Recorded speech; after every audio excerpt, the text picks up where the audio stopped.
Last session of the day, so I will keep this one relatively short.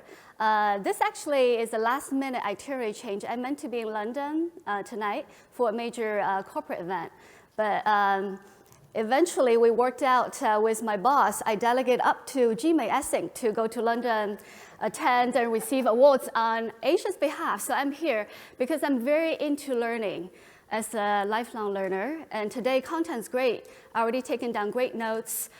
Inspirations is tremendously precious, but for us, at the end of the day, we can't do any of these without good people. We're only as good as our people. So that's why we want to talk about talent. So the topic about how to win the talent war, this is actually not a new topic. A lot of people probably remember back in late 1990s, McKinsey, the consulting firm, coined this phrase, and 22 years has passed.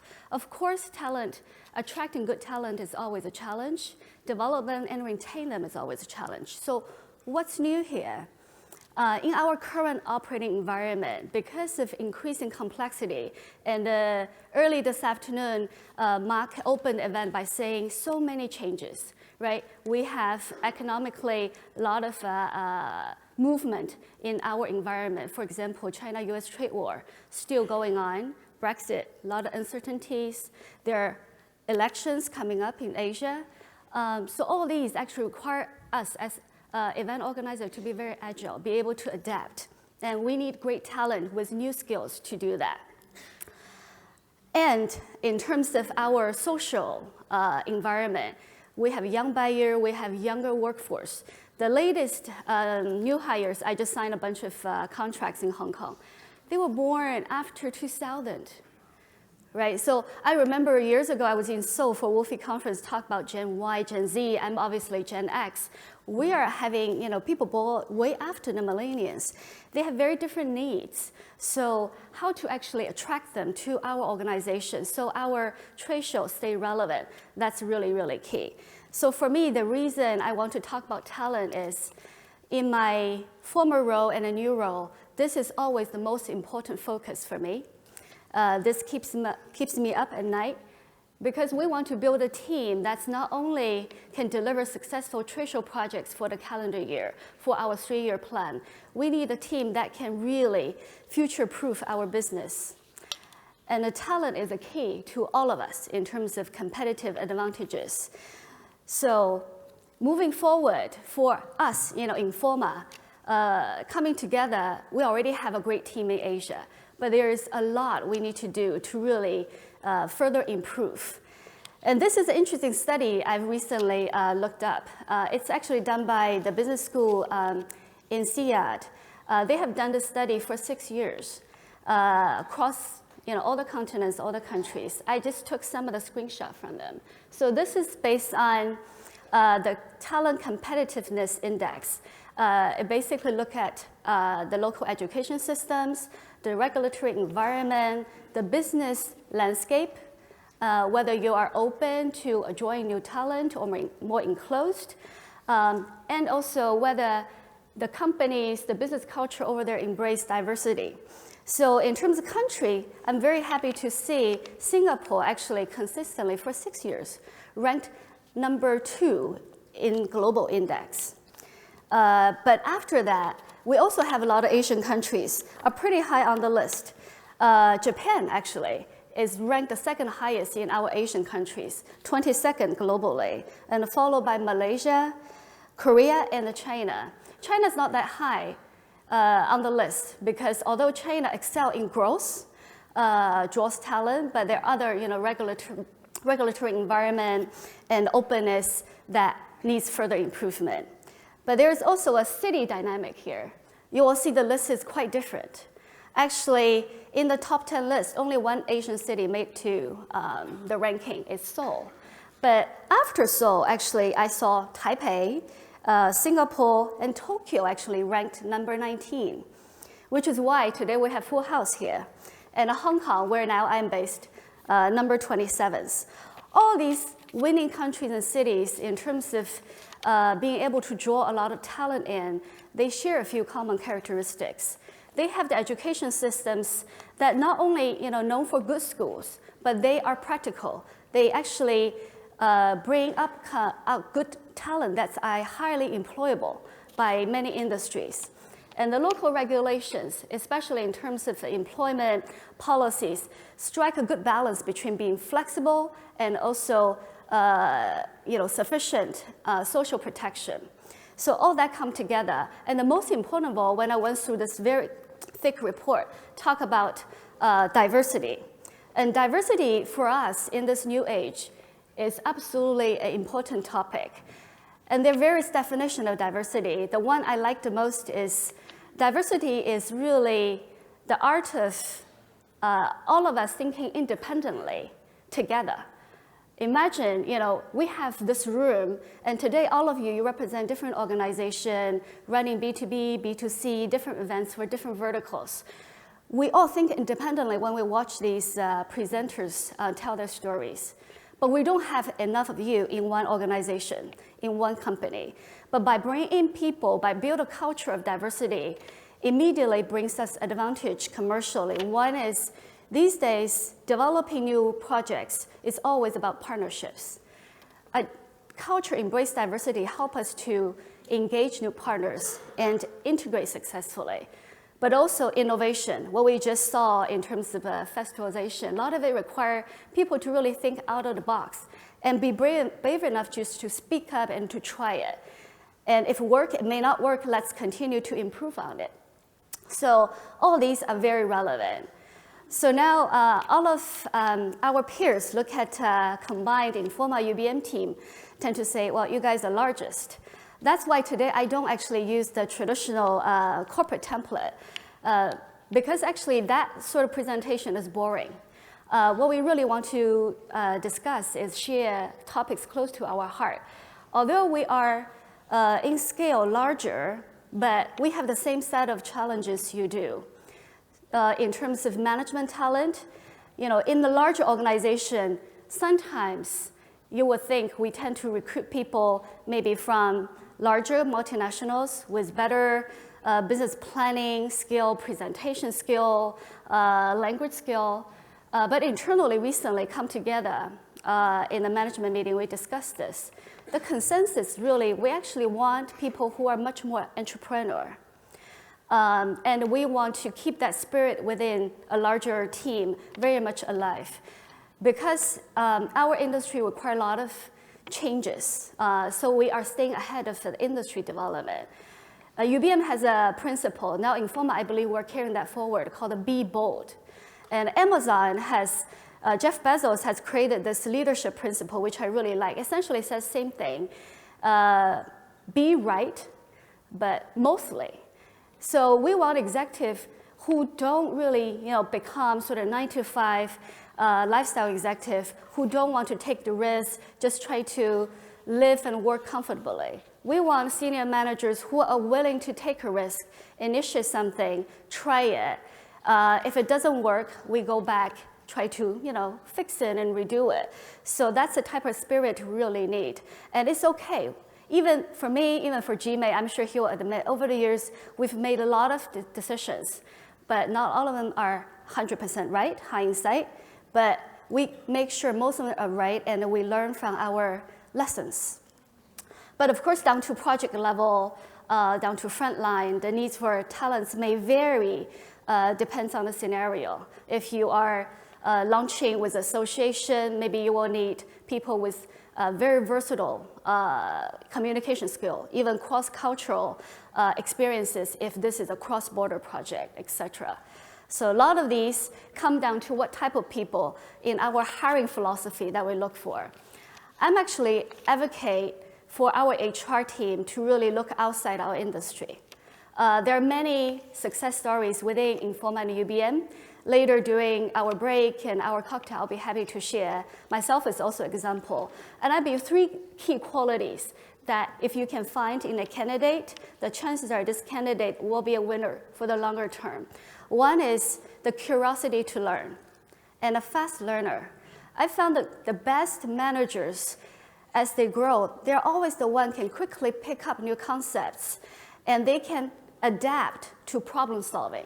regardless what project, what situation, what industry they're in. And the second one is passion.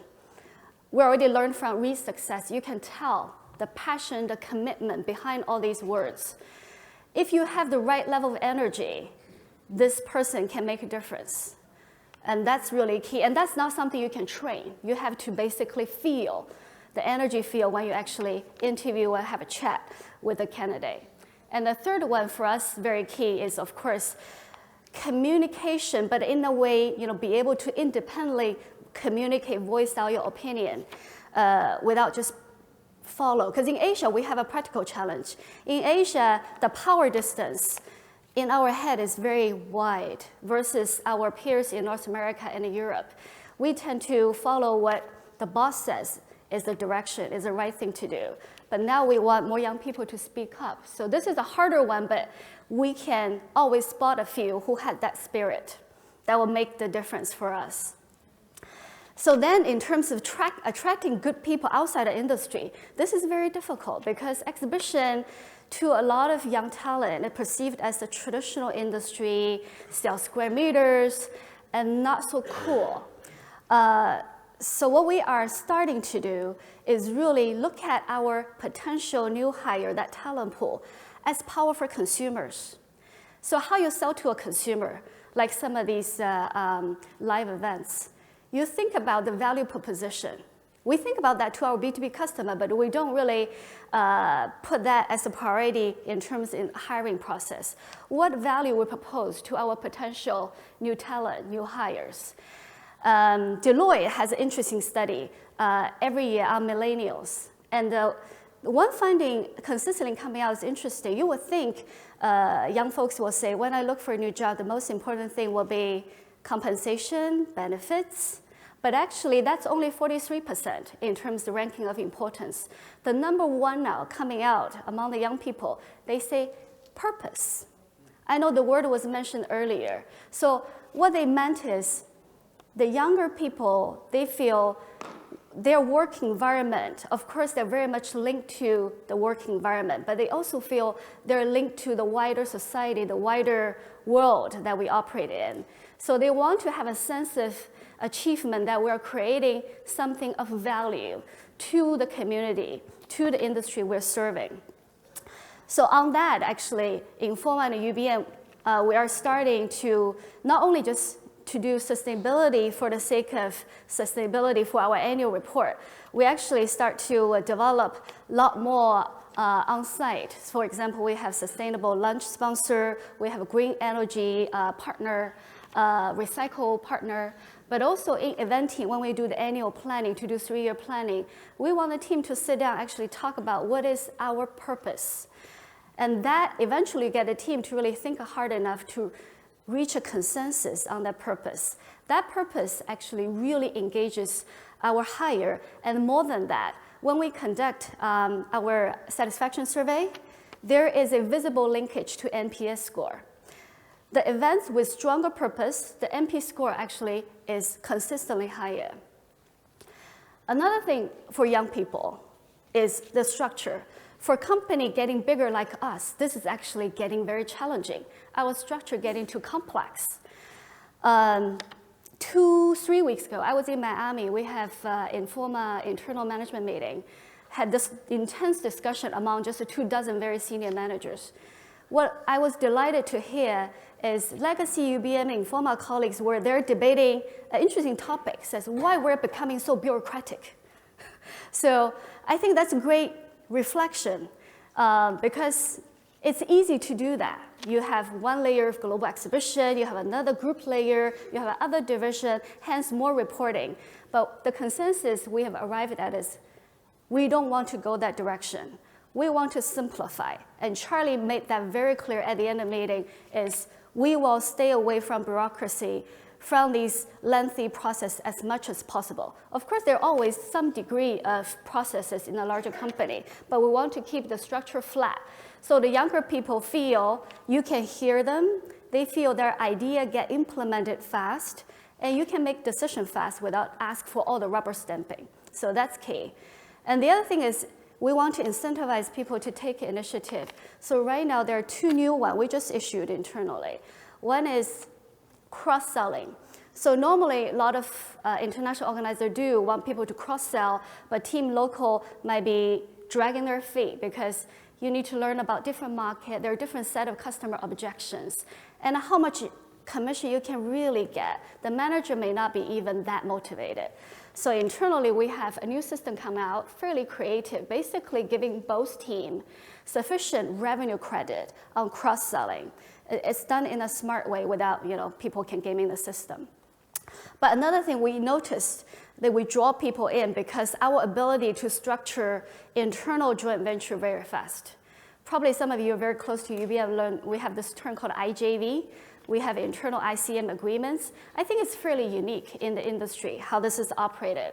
When Informa initially acquired us, I got quizzed a lot about what is IJV? Does that mean you guys just double up all the P&L overpaying bonuses? But after 6 months, we start to come to consensus. This is a great structure because allow a small team cross-border to quickly come together to do something in the other geography, bring out the best resources, the value you can contribute. So the Informa now says, we're going to adopt this. We take the best from both worlds. And tolerance of mistakes. This is important, but I don't mean it. We don't penalize people when they are brave enough to try. I mean, we actually want to incentivize people. So now we are working on a new launch incentive program. So for folks wanting to do something new, as long as they can articulate a good plan, good thought process, we will let them try. And they won't get penalized in the preparation year where they're just cost. In the following year, there will be additional bonus. Of course, once it becomes sustainable annual, that rolls into P&L going to the regular target and performance measurement. So these are some of these things we're doing. The key is, in the larger team, it's hard to hear everybody. My challenge is, when I used to be China MD, I knew pretty much everybody. Now, Asia, we have 2,000 people. A lot of colleagues, I can't call their names. I can't remember all the faces. So our internal anonymous survey project is important. UBM used to do it called UBM Voice. Informa, we just together now, first one we did called a Pulse. I can't share all the internal data points, but I can tell you, Pulse survey came out through now 8 months into our integration. Actually, a lot of indicators on employee engagement and recognition, alignment of culture, the value is actually very high. Especially among exhibition, Informa has several different divisions. Global exhibition ranks higher than other divisions. So far indicates a very successful integration because culture alignment. So all of these, it's easy for us as CEO, as MD to say, but who can really make this come true? I would say actually the line manager. We need to make sure our line manager really understands this. They will personally benefit from this, but if they don't do it well, still have the traditional way of, top-down manage people, maybe do a quick hire. I only find the people fit squarely in this current position box, good for this event cycle. This will not be sustainable. And people always leave because managers and bad managers. And HR will be a counsel. I don't want my line manager to hide behind HR, says, oh, this is their problem. If a talent doesn't work out, that's their problem. If recruitment doesn't come soon enough, it's their problem. It's come to line managers' accountability. So internally, we're also developing a mobility policy. That's more than job rotation. We actually want people to be able to move geography, move departments. It's not easy, especially Asia. Before, when we had some of the pilot program, I noticed some employee, they wanted to apply, but they are afraid the current manager will basically look at them as if they betrayed them. So it's harder to get over that mental block. What we're now developing is also additional performance target and also incentives for the line manager to bring up people and have them graduate, move on somewhere else. It's only pilot. I will tell you how that works later. Succession plan is the most important of all. And that I'm proud, actually, in terms of legacy UBM now combining Informa, we're doing fairly well. You have seen our internal succession through the years in Asia. We always advocate for promote within.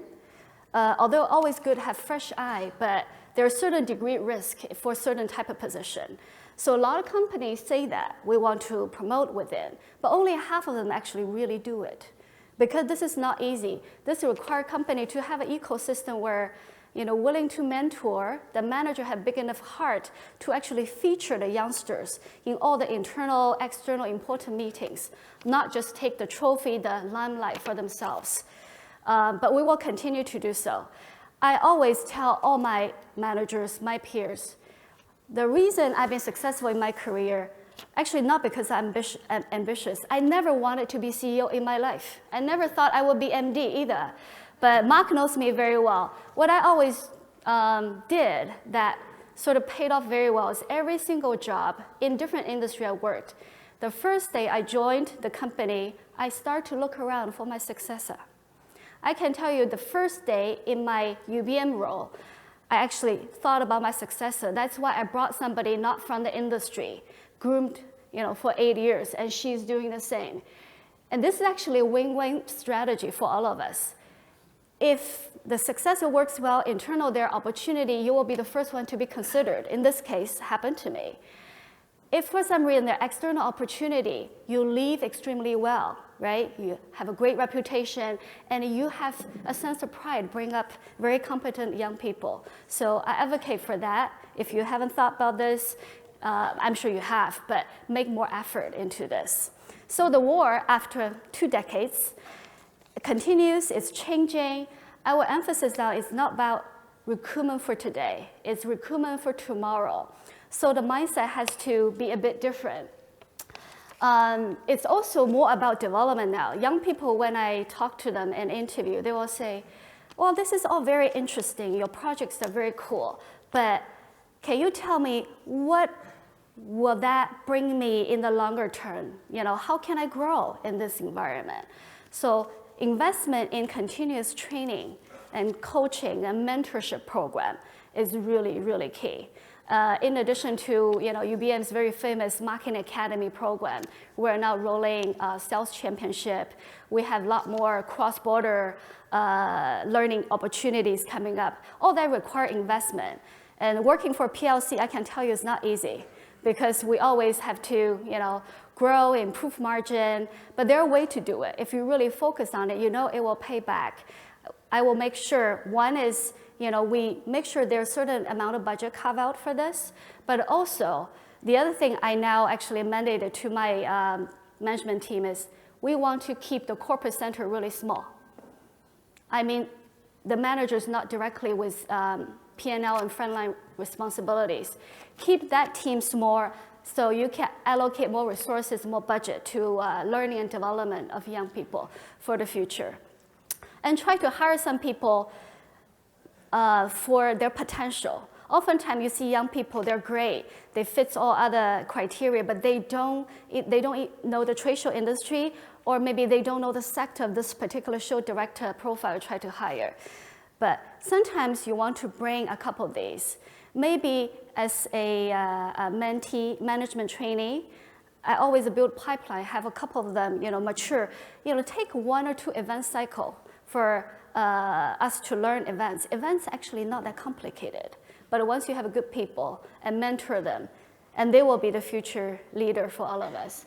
So at the end, I will close my presentation using this particular quote, because I'm now doing strategy plan for Informa. But I would say at the end of the day, we bet on people, not strategies. And hopefully that will work out for all of us very well, despite all the challenges. We take a broader view, develop the value proposition that's really appealing, and help our workforce to upskill and bring the future generations up, because they are the future for all of us.